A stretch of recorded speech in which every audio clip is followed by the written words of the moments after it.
Baguio City Mayor Benji Magalong has secured his third and final term, and we will be speaking to him right now. Magandang araw po at congratulations, Mayor Magalong.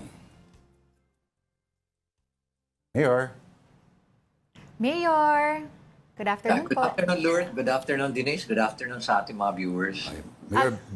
Mayor Betch, hinahanap ko yung bass guitar sa likod. Parang wala na po yata. Nandito kasi ako sa Sarawak ngayon, sa Malaysia. Oy! For the official visit. Okay, Mayor, first off, again, congratulations. It's been a little over a week since the last elections. Kamusta po muna kayo? How has the past week been? And again, this is your third term, no? I'm sure. Ano po ba yung mga pinaplano nyo for Baguio this time? Well, unang-una gusto ko lang sabihin sa inyo, it was a toughest fight comparing it to the first and second term. Talagang napakahirap nitong laban na ito. But at the same time, we're still going to pursue yung 7 core agenda natin to address yung tinatawag nating urban decay na nangyayari sa syudad ng Baguio based on a study that was conducted by NEDA sometime in 2019. Okay. Mayor, nabanggit nyo, no, yung 7-point core agenda nyo po, medyo ang dami kasing ina-address noon. It focuses on, again, environmental sustainability, nandiyan po yung climate resilience, urban regeneration, empowering the youth, promoting economic recovery, ensuring smart city management and good governance. Yung lahat pong yun, how do you do this po? How do you plan to implement this again? Well, actually, we started this during my second term, Denise. At tuloy-tuloy ang aming programa rito.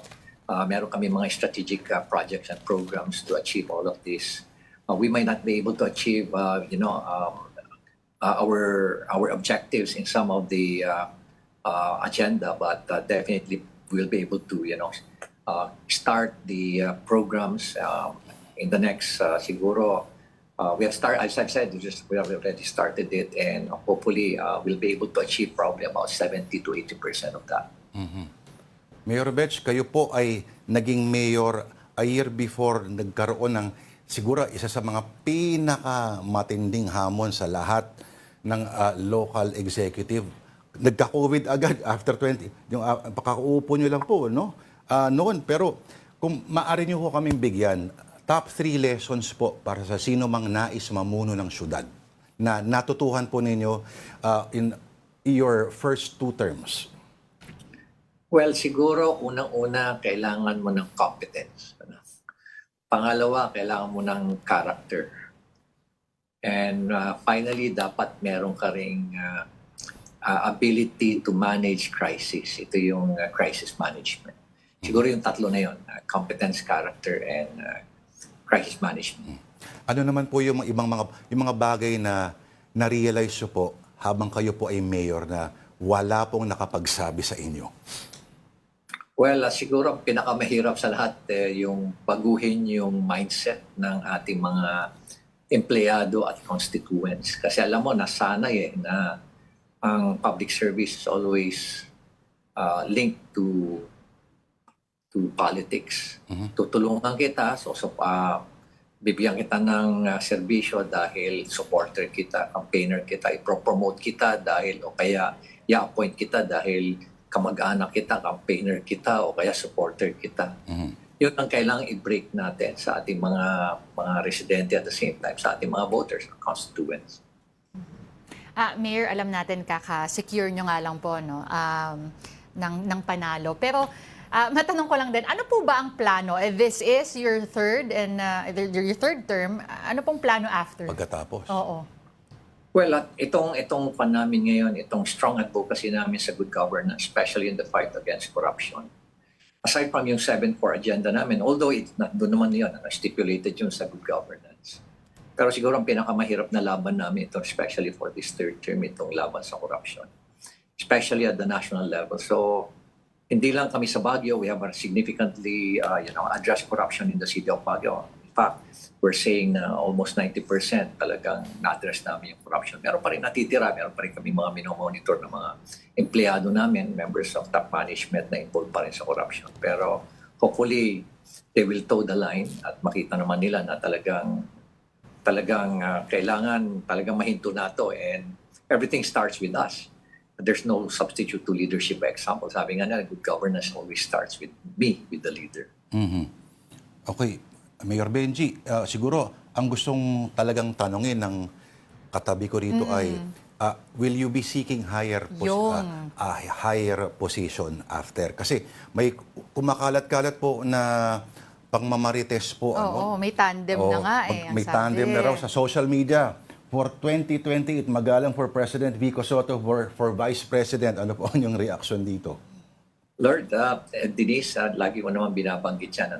Siguro nag-umpisa yan when I started yung strong advocacy for good governance, especially yung corruption nga.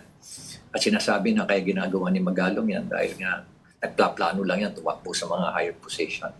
No, I'm not entertaining any thoughts about running for president, for Senate, or for Congress, especially Congress, itong House of Representatives.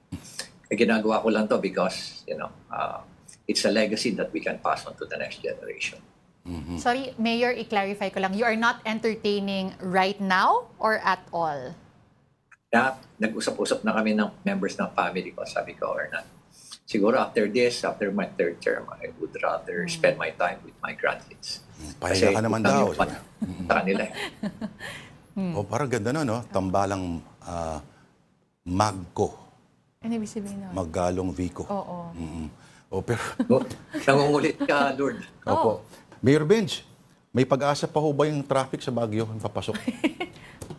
Yeah, malaking pag-asa provided na maging objective yung ating mga constituents, especially yung the use of technology in addressing yung itong traffic problem namin dito. Although, comparing it to 2013 and 2019, mas improved naman yung aming traffic. Kasi bira na yung gridlock. Unlike in the past na talaga matindi yung gridlock. At isa sa mga indications niyan is actually yung high pollution level namin. Pero ngayon, meron kaming every day we have all these sensors providing us all this data about our pollution index. At maganda naman yung aming pollution index. Pero kailangan talagang ayusin yan, yung traffic na yan. Because we're looking at 20 years from now or 10 years from now. We need to have a future-ready Baguio City. And one of the biggest threats and problems and challenge is actually the traffic. And the only way to address this is smart urban mobility system. Kaya lang, nagiging issue kagad yung isang component lang yung congestion fee. Kaya tuloy-tuloy yung aming pakikipag-ugnayan in public consultations to really convince the people that this is the way to be able to achieve and address this big problem of traffic. Huwag nyo kasing gandahan yung syudad para wala masyadong Uy, pero pumunta. Mayor, nandyan ako last year. Hindi maano yung traffic. Hindi masyadong masakit sa ulo. Oo. Kumpara doon sa sinabi ni Mayor noong mga 2013 na parang gusto ko na maglakad. Naalala ko noon, pag umakyat ka pa. Pag umakyat ka, mag-fill up ka ng may COVID, di ba? Grabe noon, pero okay, Mayor Magalong, maraming salamat po sa oras po ninyo. Paulit po, ano po meron dyan sa Sarawak, sa Indonesia nga ba? Malaysia? At tinitingnan ko yung urban planning ng Miri City. Alam mo, 20th foundation nila. I was really surprised sa kanilang transformation. Sipin mo, 20 years ago pa lang sila nag-umpisa pero napakaganda nung kanilang inumpisan. Lalo-lalo na yung protection and conservation ng kanilang environment. Talagang sustainable yung mga solutions nila. 20 years. Baguio City will learn a lot from this. Antayin nila pag umabot sila ng 50. 50th anniversary nila. Again, Mayor Benj, maraming salamat po sa oras nyo. At paglilinaw lang po, hindi na downgrade sa component city ang Baguio kasi may kumalat na balita. Highly urbanized pa rin siya. Alright, Mayor Benj? Yeah. Kalungkot nga, mali kasi yung ginawang charter. Yan kasi. Well, you're all for reviewing the charter. Abangan po natin ang magiging resulta niyan. Yes. Okay. Thank you. Maraming salamat sa inyo. Alright. Maraming salamat po. Again, congratulations si Mayor Benji Magalong for the third time. Yes, thank you, elected mayor Mayor. ng Thank you. Baguio City. Salamat.